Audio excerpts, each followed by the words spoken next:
All right, this is Mr. Wyrick, and I'm going to go over these notes for you for the 9th. So let's fix that there.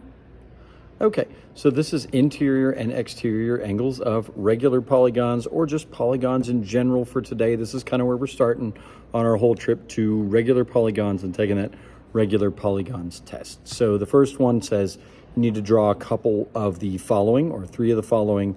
You do have a triangle, a quadrilateral, pentagon, hexagon, heptagon, which is 7 sides, octagon, and nonagon. And then there's a table on the third slide that you're supposed to fill out. How many sides does it have? Obviously, the triangle has 3, quadrilateral 4, pentagon 5, hexagon 6.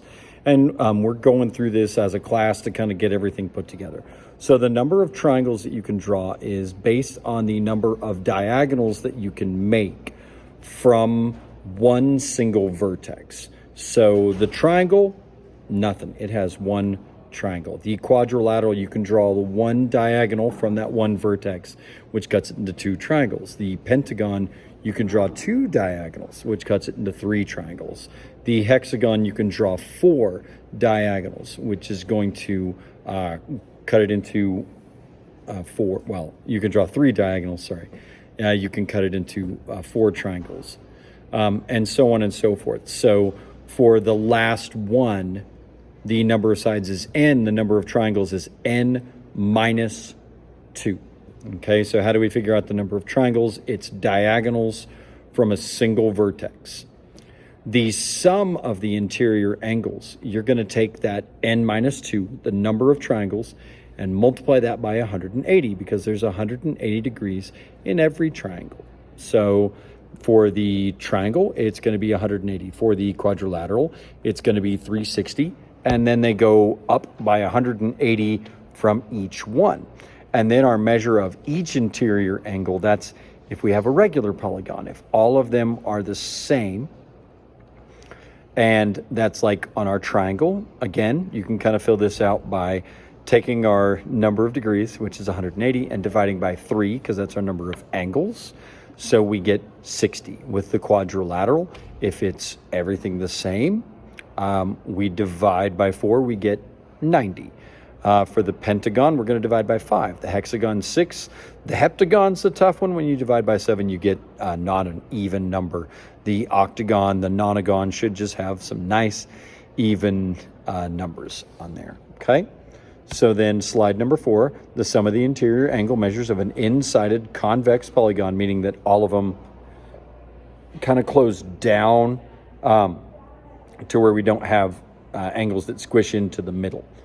So what does that mean for this picture? Well, this is a 5-sided figure. So 5 minus 2 is 3. 3 times 180 is going to leave us with 540 or 540 degrees on the interior. When we get this next one, it's a pentagon. You can add them all together. We'll kind of skip on that. Slide number 6. Another practice problem. A certain company makes hot tubs in a variety of different shapes.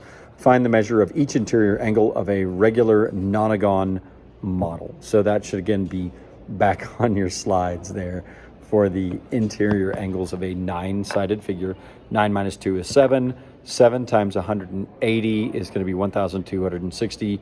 And 1,260 divided by 9 should be 140 degrees. I think you might have to check the math on that one. Number 7, the measure of an interior angle of a regular polygon is 144.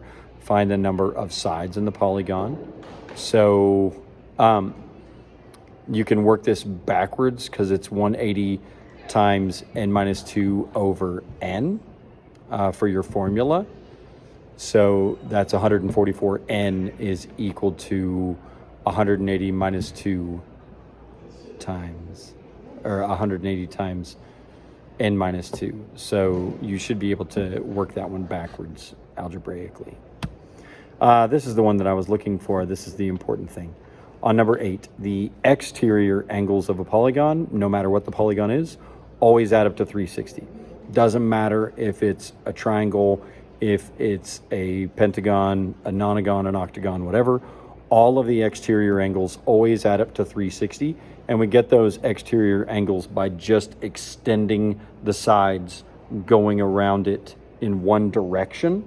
You can see what I'm talking about if you look at the picture there on slide number 8. So 1, 2, 3, 4, 5, and 6 would all add up to 360. So 360 divided by 6 means every single one of these exterior angles, if they're all the same, is 60. Okay?